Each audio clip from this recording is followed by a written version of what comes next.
Good morning, guys, ladies. My name is Bradlee Dean, and I'm the founder of You Can Run, But You Cannot Hide International, a Christian ministry whose mission is to preach the gospel of Jesus Christ and to promote and further family values, particularly among current and future generations. In recent years, ethics and morality in our society have seriously declined, as we can all see.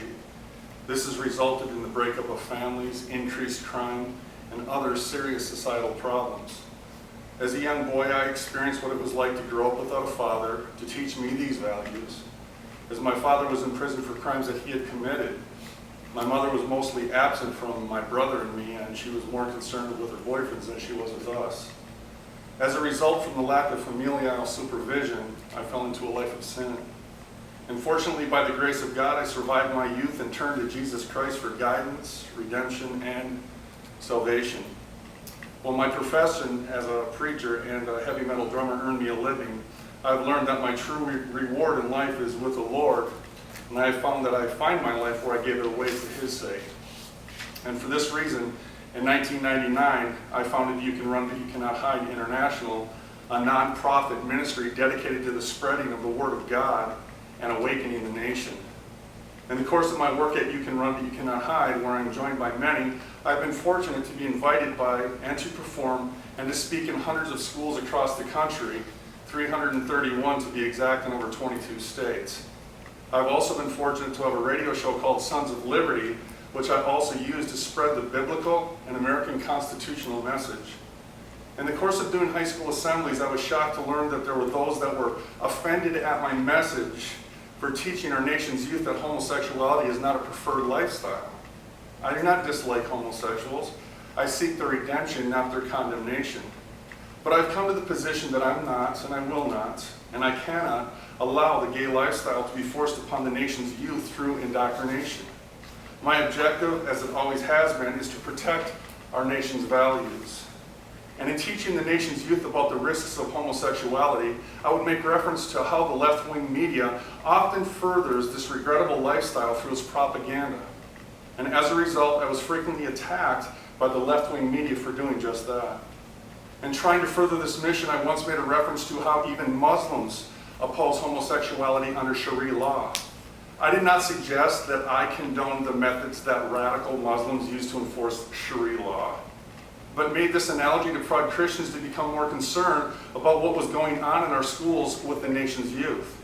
And in response, gay activist reporters and television political commentators like Andy Birkey, the Minnesota Independent, and Rachel Maddow of MSNBC attacked me by false accusations that I had called for the execution of homosexuals radical Muslim style.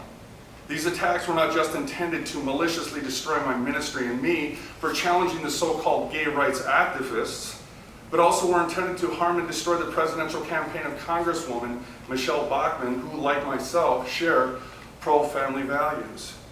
Congresswoman Bachmann is also my representative from the 6th District of Minnesota, where I reside and where my ministry is based in Annandale, Minnesota. It's not coincidental that Congresswoman Bachmann previously praised and prayed for the ministry and the work of it. This was not lost on Rachel Maddow and MSNBC and other leftists and gay activists in the media. The worst example to date of the slander of the left-wing media towards my ministry and me has come by none other than Rachel Maddow of MSNBC. On air, she accused me, Congresswoman Michelle Bachmann, and others of being bloodthirsty and calling for the upping of the bloodshed of the American culture war. Since Christians weren't doing enough to kill gays and lesbians, she also disparaged my name, my profession, my religious belief, in an outrageous and shocking display of malicious intent to destroy me and Michelle Bachmann. Maddow's and MSNBC's broadcast comments have been repeated throughout the media world and have done great damage to my reputation, my ministry, my mission to reach out among the nation's youth. And regrettably, it should come as no surprise to anyone that MSNBC, which is owned by NBC Universal, was rebuked by the American people for removing the name God from the Pledge of Allegiance, which is sponsored at the U.S. Open golf tournament. The president of MSNBC, Phil Griffin, also admitted earlier this year that the network caters to progressives meaning a generally secular, frequently atheist, pro-gay rights, socialist, and big government market among his viewers.